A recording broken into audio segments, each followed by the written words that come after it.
क्या अमेरिका तय करेगा भारत की विदेश नीति? क्या 140 करोड़ की आबादी वाला भारत अपनी नहीं बल्कि अमेरिका की मर्जी से अपनी जरूरतों को पूरा करेगा? क्या भारत की आजादी अब वॉशिंगटन के स्पेशल परमिट की मोहताज बन चुकी है? अमेरिका के विदेश मंत्री स्कॉट बेसेंट जब ये कहते हैं कि हम भारत को रूस से 30 दिनों तक तेल खरीदने की इजाजत दे रहे हैं, तो ये इजाजत देना क्या हमारे हिंदुस्तान के आत्मसम्मान पर सीधा हमला नहीं है? क्योंकि हिंदुस्तानी होने के नाते जहन में यह ख्याल आता है कि अमेरिका कौन है भारत को परमिशन देने वाला, और क्या हम एक गुलाम देश हैं? और अगर आजाद हैं तो फिर हमारी विदेश नीति वॉशिंगटन के दफ्तर से कैसे तय हो रही है? हमारे देश की सरकार जो खुद को विश्व गुरु और 56 इंच के सीने वाली बात करती है, वो अमेरिका के सहंकार पर अब तक खामोश क्यों है? क्यों वो अमेरिका से नहीं कहती कि अपनी हद में रहो, तुम थोड़ी ना बताओगे कि हमें क्या करना है, हम आजाद देश हैं? या फिर हमने कोई ऐसे कागज पर दस्तखत किए हैं जिसके दम पर अमेरिका हमें डेडलाइन दे रहा है? और इन सब के बीच में सबसे बड़ा सवाल कि क्या यह अमेरिका की हवाबाजी तो नहीं है? क्योंकि डोनाल्ड ट्रंप की हवाबाजी हम दुनिया भर में देख रहे हैं, उन पर भरोसा कोई नहीं करता। लेकिन क्या डोनाल्ड ट्रंप के दबाव के चलते हमने रूस से वाकई में डिस्टेंस बनाया था, रूस से तेल खरीदना बंद किया था? और अगर नहीं बंद किया था तो फिर अमेरिका को यह इजाजत देने की जरूरत क्यों पड़ी? क्या वो अपनी इज्जत को बचा रहे हैं या वो हमें डरा रहे हैं? बहुत सारे सवाल हैं जो आज अमेरिका की इस इजाजत पर आए हैं। नमस्कार, मैं हूं शुभांकर मिश्रा और इस वीडियो में हम जानने वाले हैं कि क्या अमेरिकी अहंकार के सामने हमारी चुप्पी सही है? क्या है वो 3 अप्रैल की डेडलाइन, 95 लाख बैरल का असली खेल, 56 इंच और विश्व गुरु होकर भी हम खामोश क्यों हैं? तेल के पीछे अमेरिका का क्या कोई अपना भी डर है? और इसके साथ 2 महत्वपूर्ण बातें, क्या रूसी तेल भारत की इकोनॉमी के लिए ऑक्सीजन है? हम आपको ये समझाएंगे। साथ ही ये भी बताएंगे फैक्ट चेक करके कि क्या भारत ने कभी रूस से तेल खरीदना बंद किया था या नहीं किया था। लेकिन इस वीडियो की शुरुआत करें उससे पहले हमारी आपसे गुजारिश है कि प्लीज हमारे व्हाट्सएप चैनल से आप लोग जुड़िए।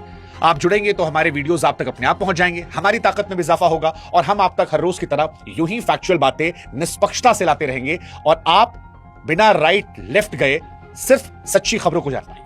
अब शुरुआत करते हैं और सबसे पहला सवाल, अमेरिका ने जो हमें 30 दिनों तक रूस का तेल खरीदने की इजाजत दी है, उस इजाजत वाले अहंकार के सामने हमारी चुप्पी सही है? तो देखिए, इस पूरे विवाद को जड़ से समझना बहुत जरूरी है, क्योंकि अमेरिका के मंत्री का बयान सुनकर किसी भी भारतीय का खून खौलना लाजमी है। अमेरिका खुलेआम कह रहा है कि हम भारत को परमिशन दे रहे हैं ताकि वो रूस से तेल खरीद सके।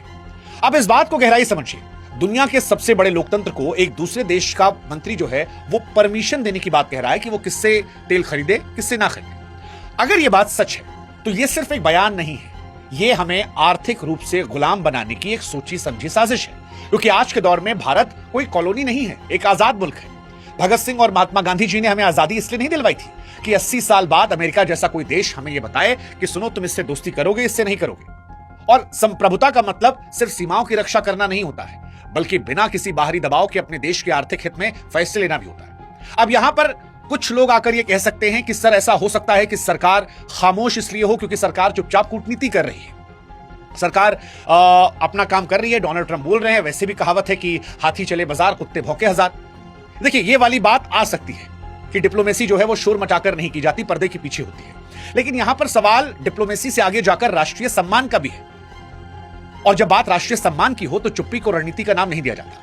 अगर हम अमेरिका के परमिशन वाले लहजे को आज बिना विरोध के स्वीकार कर लेते हैं तो हम आने वाली पीढ़ियों को जवाब क्या देंगे? क्या हम उन्हें यह बताएंगे कि हम दुनिया की 5वीं सबसे बड़ी इकोनॉमी तो बन गए, लेकिन तेल खरीदने के लिए हमें आज भी वॉशिंगटन की डेडलाइन का इंतजार करना पड़ता है? कूटनीति अपनी जगह पर है, लेकिन देश का स्वाभिमान सर्वोपरि है। अगर सच बोलना और कड़े सवाल पूछना आज किसी को पक्षपाती लग रहा है तो मुझे लगता है कि आज ये पक्ष मैं लेना पसंद करूंगा, क्योंकि यह पक्ष भारत और भारतीयों का पक्ष है।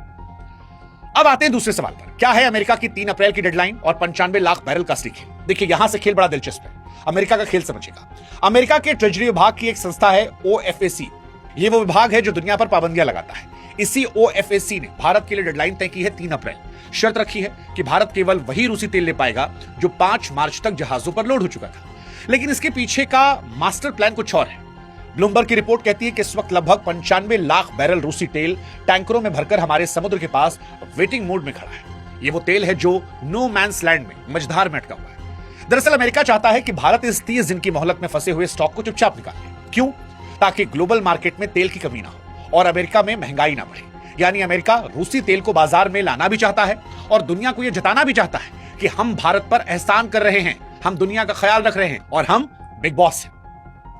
अब सवाल यह कि 95 लाख बैरल तेल लेना भारत के लिए रिस्क नहीं है? और कल को अमेरिका अगर इन टैंकरों पर कड़े प्रतिबंध लगा दे तो जवाब बड़ा सीधा है, यह तेल पहले से लोड है। इसे रिसीव करना हमारी ऊर्जा के लिए जरूरी है। ये कूटनीति नहीं बल्कि अमेरिका का अपना स्वार्थ है, क्योंकि मिडिल ईस्ट के डरावने हालात ने आज अमेरिका को भी घुटनों पर लाया है और वो भी दुआ कर रहे हैं। लेकिन यहां सबसे महत्वपूर्ण सवाल है कि हमारे देश के प्रधानमंत्री नरेंद्र मोदी जी जो 56 इंच की छाती की बात करते हैं, भारत के विश्वगुरु होने की बात करते हैं, आज जब अमेरिका का मंत्री कह रहा है कि हम परमिशन दे रहे हैं, तो उनकी सरकार खामोश क्यों? और बीते कई मसलों पर भारत सरकार अमेरिका के सामने खामोश क्यों है, जबकि अमेरिका कई बार हमारे आत्मसम्मान पर चोट पहुंचाता है। सवाल आज हमारी साख पर लेकर है। सवाल आज तेल से ज्यादा अपमानजनक भाषा पर है। भारत सरकार और विदेश मंत्रालय की चुप्पी आज चुभने वाली है।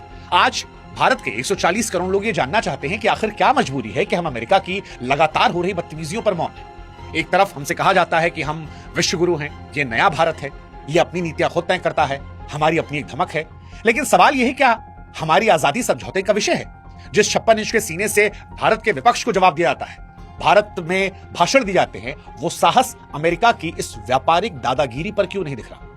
क्योंकि अगर आज हम अमेरिका को कड़ा जवाब नहीं देते हैं, तो कल कोई और देश शायद हमारी आर्थिक आजादी को चुनौती देगा, या फिर अमेरिका का हौसला लगातार बढ़ता रहेगा। अगर अमेरिका से दोस्ती है तो क्या वो बराबर की शर्तों पर है, या हमने अमेरिका के सामने सरेंडर कर दिया है?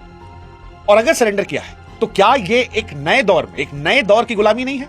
संप्रभुता का असली टेस्ट संकट के समय होता है, और जनता ये देख रही है कि क्या भारत अपनी नीतियों के लिए वॉशिंगटन का मुंह ताक रहा है, या दिल्ली से बड़े फैसले लिए जा रहे हैं। यह सवाल बड़ा महत्वपूर्ण है, और इस सवाल का जवाब मुझे लगता है कि देश के प्रधानमंत्री या देश की सरकार या देश के विदेश मंत्रालय को स्पष्ट शब्दों में देना होगा।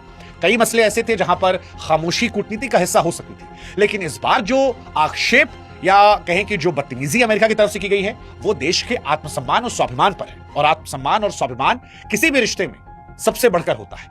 रिश्ते में चाहे दोस्ती हो, प्यार हो या कूटनीति हो, आत्मसम्मान और स्वाभिमान समझौता नहीं होना चाहिए। और जब बात 140 करोड़ भारतीयों की हो, तो यहां पर हम अपने देश के प्रधानमंत्री जी से अपेक्षाएं करते हैं। अब ये तो बात हमारे देश की रही, लेकिन सवाल अमेरिका को लेकर भी, क्या अमेरिका जो ये परमिशन दे रहा है, उस परमिशन और तेल के पीछे उसका अपना डर है?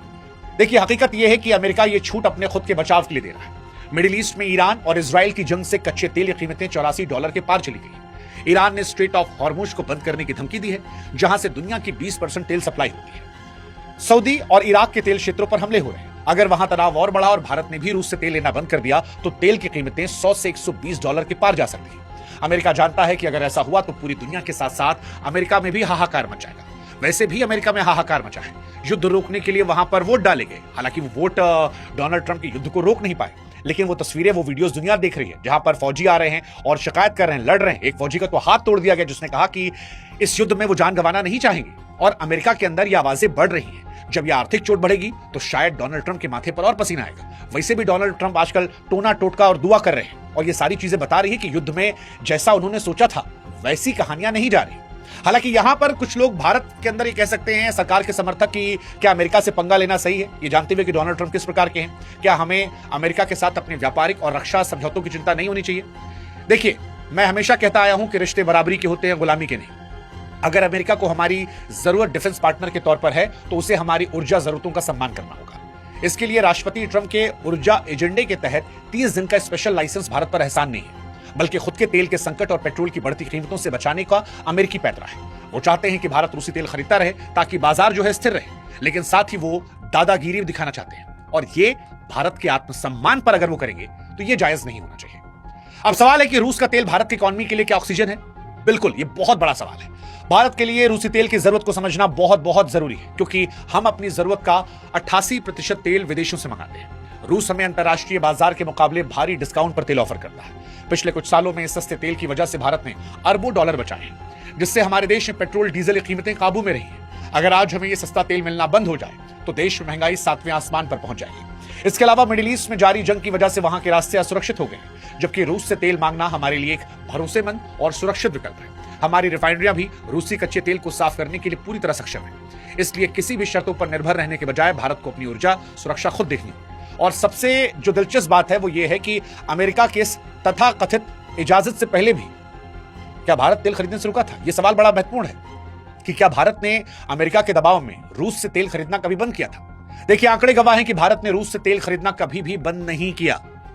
हाँ, आंकड़ों को लेकर सवाल जरूर उठ सकते हैं कि कितना तेल हम पहले खरीदते थे और कितना तेल अब खरीद रहे हैं। अगर रूस से तेल खरीदना बंद नहीं हुआ तो क्या इंपोर्ट बढ़ा है या इंपोर्ट घटा है? ये हम आपको डेटा के जरिए समझा देते हैं। दिसंबर 2025 में भारत का रूसी कच्चे तेल का आयात प्रतिदिन 1.2 से 1.4 मिलियन बैरल के बीच में था। जनवरी फरवरी में यह आंकड़ा थोड़ा गिरा, 1.1 से 1.2 मिलियन बैरल तक पहुंच गया। अब यहां पर जो गिरावट है वो क्या अमेरिका के डर से है या मार्केट के उतार चढ़ाव और व्यापारिक तालमेल के चलते, यह समझना जरूरी है। और साथ ही समझना यह जरूरी है कि क्या डॉलर की दादागिरी को चुनौती देना भारत के लिए खतरा नहीं बन जाएगा। देखिए, लोग तो कह सकते हैं कि अगर हम रूस को रुपया या किसी करेंसी में पेमेंट करते हैं तो अमेरिका हम पर पाबंदियां लगा सकता है। वैसे भी अमेरिका ने कई देशों को बर्बाद कर दिया सिर्फ इस बात को लेकर कि तुम डॉलर में खरीदोगे। अब यहां पर यह है कि भारत को अगर दुनिया की तीसरी सबसे बड़ी इकॉनमी बनना है तो स्लोली एंड ग्रेजुअली हमें डी डॉलराइजेशन की तरफ कदम बढ़ाना होगा, क्योंकि कब तक अमेरिका फेडरल रिजर्व के फैसलों के हम गुलाम रहेंगे। इसी दिसंबर में रूस के राष्ट्रपति का प्रस्तावित भारत दौरा भी यह संदेश दे रहा है कि हमारे आपसी रिश्ते और करेंसी का चुनाव कोई तीसरा मुल्क नहीं कर रहा। हम बेवजह के जुबानी जंग में फंसने के बजाय शायद देश की तरक्की देख रहे हैं, लेकिन फिर भी जब बार बार अमेरिका हमारे आत्मसम्मान को चोट पहुंचा रहा है तो क्या हमें स्पष्टता से उनको संदेश नहीं देना चाहिए कि भारत उस मुकाम पर है जहां हम अपनी शर्तें खुद तय करेंगे, अमेरिका नहीं। यही चिंता है। कूटनीतिक चिंता आज स्वाभिमान आत्मसम्मान को लेकर है। कुल मिलाकर कहें तो निष्कर्ष साफ है कि भारत की आजादी और हमारे व्यापारिक फैसले किसी लाइसेंस के मोहताज नहीं है। अमेरिका अपनी साख बचाने के लिए शब्दों का खेल खेल सकता है, लेकिन 140 करोड़ का भारत यह बखूबी जानता है कि उसे अपनी ऊर्जा सुरक्षा कैसे सुनिश्चित करनी है। सरकार को सम्मानजनक भाषा पर अपनी स्थिति और मजबूती साफ करनी चाहिए, क्योंकि राष्ट्रीय स्वाभिमान समझौते का विषय नहीं हो सकता। दुनिया को पता होना चाहिए कि विश्व गुरु बनने की राह पर चलना है तो फिर किसी की दादागिरी के सामने घुटने नहीं टेकना होगा। हमारी विदेश नीति का रिमोट कंट्रोल वॉशिंगटन नहीं, दिल्ली के पास होना चाहिए। वो दिल्ली जिसे भारत की जनता ने चुनकर भेजा है। और अब समय है कि शायद अमेरिका को सधे हुए शब्दों में ही लेकिन भारत को यह जवाब दे देना चाहिए कि साहब, दोस्ती है लेकिन सम्मान की कीमत पर नहीं, आत्मसम्मान की कीमत पर नहीं। और आत्मसम्मान की कीमत पर आओगे तो फिर उसे दोस्ती का नाम नहीं दिया जाएगा, उस पर आत्ममंथन दोबारा से किया जाएगा, वैकल्पिक रास्तों को दोबारा तलाशा जाएगा। फिलहाल मामला गर्म है। इस गर्म मामले को लेकर आपकी क्या सोच है, कमेंट सेक्शन में बताइएगा। और साथ ही हमें बताइएगा कि और कौन सा विषय जिस पर आप चाहते हैं कि हम वीडियोस बनाएं। और जाते जाते व्हाट्सएप चैनल पर जरूर जुड़िएगा, लिंक हमने डिस्क्रिप्शन में कमेंट सेक्शन में दे रखा है।